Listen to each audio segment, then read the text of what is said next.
अभी मैं कह रहा था 10 मिनट तक मैंने आसन कराए और उसका परिणाम ये हुआ कि जहां मॉडर्न मेडिकल साइंस नहीं पहुंचा, अब इस बात को बहुत जोर शोर से मुझे अभी प्रचारित करना है।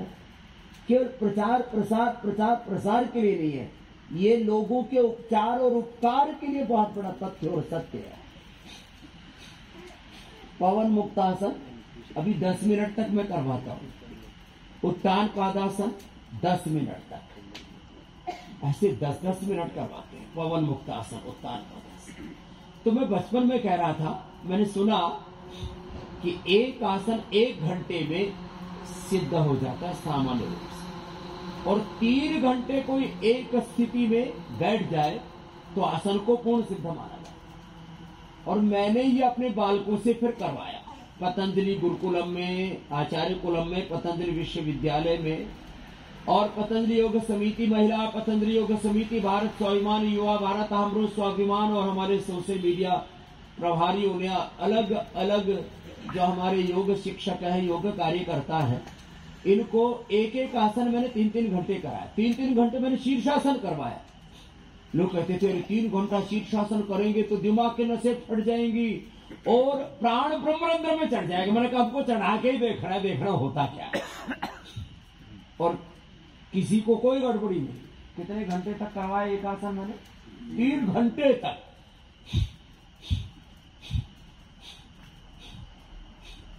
आज कितना सुंदर परिवेश है। यज्ञ भगवान की सन्निधि में योग संपन्न हो रहा है और योग यज्ञ की महिमा गा रहे। हमारा तो काम है महिमा गाना। एक आसन 1 घंटे तक करना है मेरी को। कितनी देर? 10 मिनट में कहूंगे रोग मिटा दिए। कोई 1 घंटा कर लेगा तो योग और अध्यात्म के जो पारमार्थिक सत्य, क्या बोला? योग और अध्यात्म के पारमार्थिक सत्य से भी अवगत हो जाएंगे, उसकी अनुभूति हो जाएगी। अनुभूति बड़ी। एक है वेद को पढ़ना, एक है वेद का अनुभव करना। अनुभूति बहुत बड़ा तत्व है। वेदानुभूति ब्रह्मानुभूति पर जाकर के पूरी होती है। तो ब्रह्म तत्व को बौद्धिक रूप से अनुभव करना एक बात है, बौद्धिक रूप से उसको समझना, लेकिन ब्रह्म हमारे रोम रोम से, हमारे आहार विचार वाणी व्यवहार स्वभाव संबंध आचरणों में ब्रह्म अभिव्यक्त हो जाए।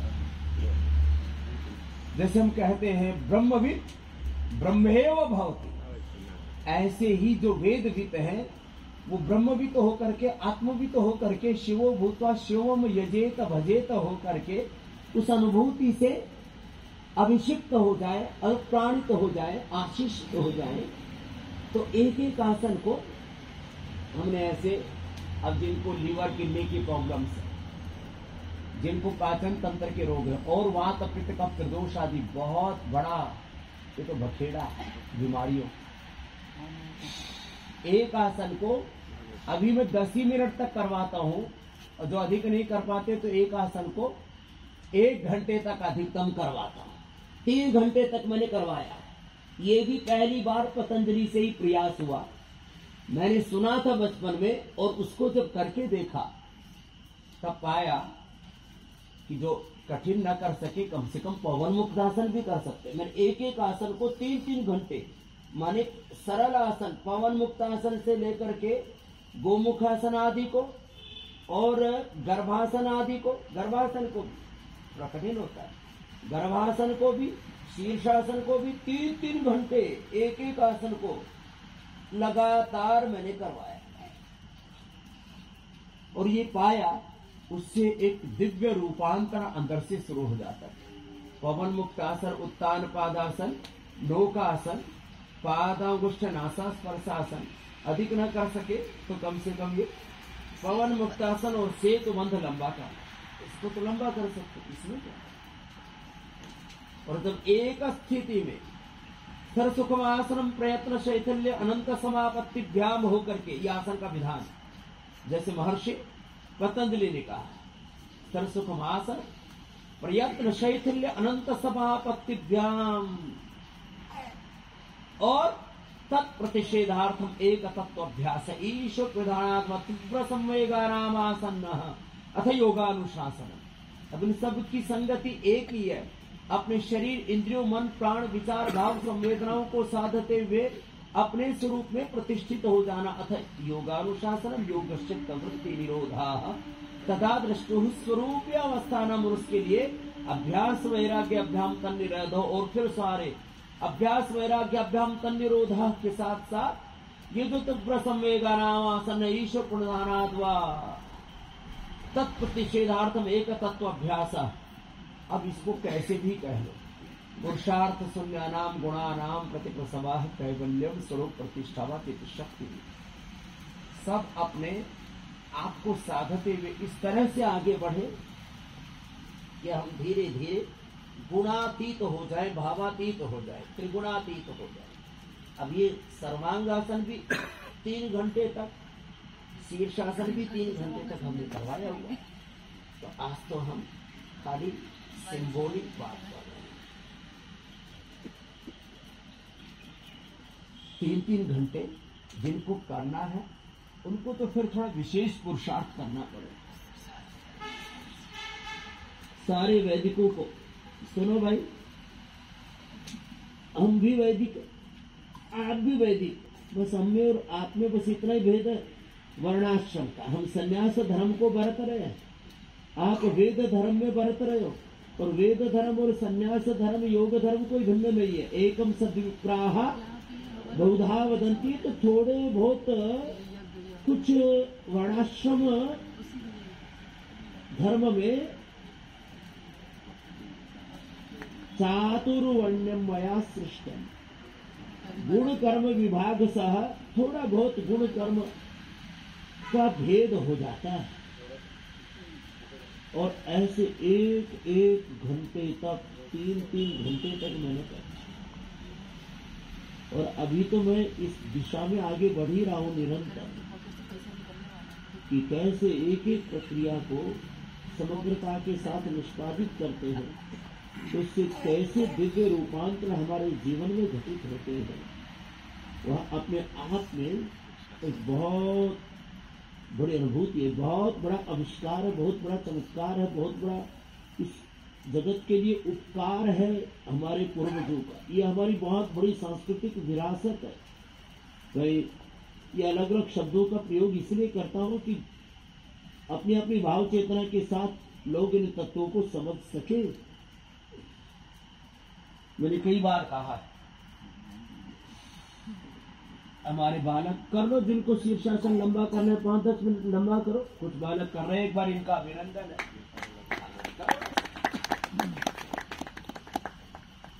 अपने अपने अभ्यासों को लंबा करो।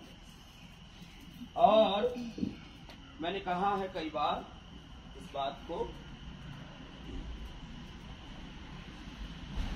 4-5 तरह की बड़ी विरासत। एक है राजनीतिक विरासत, इसके ऊपर बड़ा बोलबाला, क्योंकि पावर बहुत है उसका, है ना। इसमें जो है हमारे सुभाष बाबू जी, लोढ़ा जी, हाँ। ए विक्रम, तू भी करेगा कुछ पराक्रम हो तो सुनो, राजनीतिक विरासत। फिर आर्थिक विरासत, आर्थिक साम्राज्य, राजनीतिक साम्राज्य, क्योंकि पावर बहुत है ना। और पैसे के बल पर बोले, पैसे के बल पर क्या नहीं होता दुनिया में, पैसे के बल पर सत्ताएं भी पलट दी जाती। बोले इतने में खरीद गए, इतने में बिक गए। हर चीज का रेट हो रखा आजकल, शाक भाजी से लेकर के आलू मटर टमाटर से लेकर के एमएलए एमपी, कुछ देशों के तो पीएम सीएम खरीद लेते सब। तो ये जो खरीद फरोख्त चलती है उस चक्कर में, भले ही उसमें उल्टा पुल्टा हो गया हो, लेकिन राजनीतिक विरासत, पावर तो बहुत है, इसलिए पूरी दुनिया उधर ही पगलाई रहती है। आर्थिक विरासत, उसमें भी बड़ी ताकत है, पैसे में सब बहुत बड़ी ताकत है। आप पैसे से कितने बड़ा पुण्य भी कर सकते हो, कितना बड़ा पाप भी कर सकते हो। लेकिन राजनीतिक विरासत से, राजनीतिक साम्राज्य से, आर्थिक साम्राज्य और विरासत से ये बड़ी विरासत है सांस्कृतिक विरासत। क्या है बोलो? सांस्कृतिक विरासत, योग यज्ञ की विरासत, वैदिक विरासत, अपने पूर्वजों की ज्ञान की विरासत, उनके तप और पुण्य की विरासत। भद्रम इच्छन्त ऋषयः स्वर्विदाः तपो दीक्षाम् उपनिषेदुरग्र ततो राष्ट्रम बलम ओजस जातम तदस्मै देवा उपसंगम। ये है वैदिक विरासत, ज्ञान और तप की पुण्य की विरासत, अध्यात्म की विरासत। इसको हम सनातन विरासत कहें या सांस्कृतिक सनातन विरासत ऐसा। और इस विरासत का आज हम योग के साथ इसलिए थोड़ा जिक्र कर रहे हैं कि लोग भूल गए थे इन तत्वों को, उनको याद दिला रहे हैं कि ऐसे अपने ये योग यज्ञ की विरासत थी और इस विरासत का संवर्धन हमारे सब वैदिक कर रहे हैं। एक बार आपका पुनः बहुत बहुत अभिनंदन। रात को सब 11-12 बज गए थे, किसी को तो उससे भी ज्यादा। अब भोर में धीरे धीरे हमारे सभी वैदिक, क्योंकि इनका अपने वैयक्तिक अपने आराधन के साथ साथ अपनी दिनचर्या के साथ साथ फिर दिन भर कितने सहस्र चंडी यज्ञ और अतिरुद्र महायज्ञ में कितने मंत्रों का पाठ हो जाता होगा हमारे वैदिक को? कितने? 14,641 मंत्रों के साथ यज्ञ संपन्न। बहुत बड़ा विधान है। और ऐसे हम तो क्योंकि गुरुकुल में पढ़ते समय से लेकर के 4 वेदों के स्वाहाकार करते रहे, इसलिए हम तो इसमें रस बस गए। और हम तो जो भी करते हैं वो सब ऐसे लगता है कि ये युगों युगों से हमारे पूरे अस्तित्व में रचे बसे हैं। योग यज्ञ वेद धर्म अध्यात्म संस्कृति हमारे पूरे अस्तित्व में रहते बसी।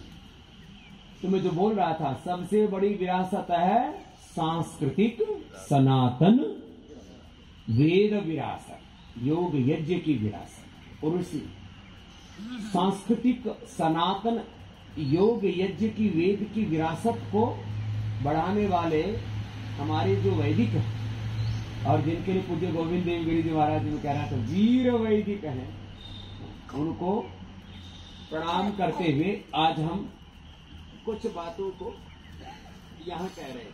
तो एक एक आसन, अब हमारा तो ये जो सुप्त वज्रासन, सुप्त पद्मासन, अब हम तो सच्ची बात तो ये है कि हम कभी कभी तो आसन करते और आसन में ही सो जाते हैं। लंबा किया और कभी कभी ज्यादा थकान होती है तो इसी में सो लिए। बाद में पता लगा हम तो पहले तो जब तक कर रहे थे, मन ही मन मंत्र जब भी चल रहा था, मानसिक जप, फिर अजपा जप में पहुंचे और फिर तो पहले समाधि में और फिर बाद में तो सीधा योग निद्रा में चले। ऐसे एक एक अभ्यास को 10 मिनट से लेकर के मैंने कहा 1 घंटा और विशेष परिस्थितियों में कितना कहा 3 घंटे तक ऐसे विधि विधान है।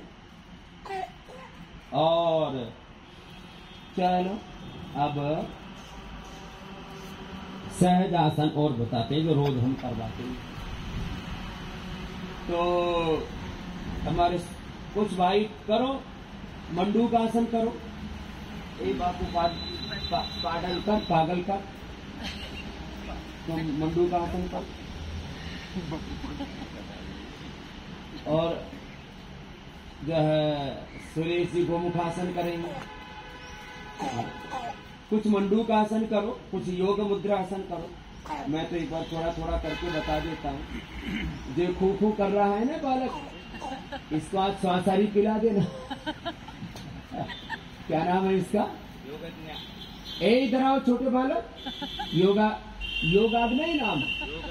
हाँ, चलो योगाज्ञा योगाज्ञा, इधर आओ। ए बाबू इधर अब इसको थोड़ा थोड़ा करके पी लेना। पी लो, थोड़ा थोड़ा करके पी लो। हाँ बाबा के हाथ से दवा पी लिया, नहीं ओ बाबू, योगाग्ना ये औषधि आपके लिए ही है। हाँ मीठी मीठी है ना। हाँ, तो इसको पी लेना। फिर खूखू कर रही थी ना अभी, फिर खूखू नहीं होगी। नमो नमः, इधर आओ। ये आगच्छतु। किं किं कथयति? नमो नमः कथयतु पुनः। नमो नमः। और नमो नमः पूरा करते हैं, पूरा करो। ऐसे करो, नमो नमः ऐसे करो। हाँ तो धन्यवाद। भवती संस्कृतमपि जानाति, वदति? एषपि वदति। शोभनमस्ति। अधुना संस्कृतमपि जना वदन्ति, एतत् श्रुत्वा हर्षम् अनुभवामि। अन्यथा पूर्वं तो संस्कृतं न तो विजानन्ति, न तो वदन्ति, न तो संस्कृतम् अनुसृत्य संस्कृतिम् अनुसृत्य आचरन्ति। विपरीतमेव सर्वं शोभनमस्ति। तो ये बहुत जबरदस्त है। श्वासारी ना, कफ, कोल्ड, सर्दी, जुकाम, कितने एंटीबायोटिक्स लोग खाते रहते। श्वासारी, अभी इसका तो बहुत बड़ा मिशन मैंने शुरू किया। अभी 1 तारीख से शुरू हो जाएगा। अभी तो हमने इस बार चंद्रयान के साथ आयुर्वेद अभियान हमने लॉन्च कर दिया। मैंने कहा जहां एलोपैथी नहीं पूछी, उससे भी आगे हमारा योग आयुर्वेद पहुंचा हुआ। अभी दुनिया को बताना बाकी था। हम दक्षिण ध्रुव पर ही नहीं पहुंचे हैं खाली। हम, हमारा योग, हमारा यज्ञ, हमारा वेद जहां मॉडर्न मेडिकल साइंस नहीं पहुंचा, वहां तक पहुंचा हुआ है। ये पता होना चाहिए। लेकिन हमने उसको कभी गर्व से कहा नहीं। तो मैंने कहा अभी ठोकेंगे इनको। अब इस मामले में हम थोड़े ठोका ठोकी करते रहते, इसलिए हम बदनाम हैं इस मामले में। बोले बाबा ठोकता बहुत जोर से। मैंने कहा तुमने हमको बहुत ठोका, बहुत बदनाम किया है योग को, यज्ञ को, वेदों को, वैदिकों को, सनातन धर्म को। किसी ने जातिवादी कह करके, किसी ने मजहबी उन्मादी कह करके, किसी ने न जाने कैसे कैसे हम पर आरोप लगाए। भारत तो स्वभाव से ही योग धर्म, वेद धर्म, ऋषि धर्म का संवाहक है। सनातन संस्कृति ही हमारी मूल संस्कृति और मूल प्रकृति है। और उसमें एकता, समानता, वेदों के मंत्र हैं। मैं कोई अपने घर की बातें नहीं कहता, वेद कह रहा। अब यजुर्वेद से लेकर के, ईशोपनिषद से लेकर के, भगवत गीता से लेकर के, हमने तो एकता के, समानता के गीत गाए। भेदभाव, पक्षपात हमने कभी नहीं किया। यस्तु सर्वाणि भूतानि, यस्तु सर्वाणि भूतानि आत्मभूत विजानत तत्र को मोह का शोक एकत्व अनुपश्यत। हमने तो एकत्व का दर्शन किया। एक सच्चिदानंद परमेश्वर, एक ब्रह्म सर्वत्र व्यापक। खैर, एकत्व सह अस्तित्व ओम सहनावतु। विश्व बंधुत्व, मित्रस्य चक्षुषा सर्वाणि भूतानि समीक्षन्ता। मित्रस्य चक्षुषा सर्वाणि भूतानि समीक्षामहे।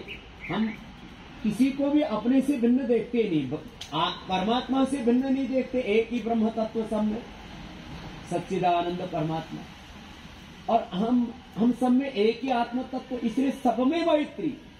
भगवान बुद्ध हो, भगवान महावीर हो, सबके प्रति प्रीति का भाव। अहिंसा परमो धर्म का मतलब यही है। मित्रस्य चक्षुषा सर्वाणि भूतानि समीक्षन्ता। तो ये जो भेदभाव का हम पर आरोप लगाते हैं ना, ये सब पाखंडी, धूर्त लोग, जो वेदों में जिनकी अश्रद्धा है, सनातन धर्म में को जो नीचा दिखाना चाहते हैं। कुछ लोगों को, अब लोगों की समस्या क्या हो गई, बोले स्वामी रामदेव काबू में नहीं आ रहा। हम कोई भी बात कहते, ये उससे उल्टा तर्क ले आता है। मैं उल्टा तर्क नहीं, मैं सीधा तर्क लाता हूं। वेद धर्म में, ऋषि धर्म, सनातन धर्म में कोई भेदभाव नहीं है, प्रमाण के साथ नहीं।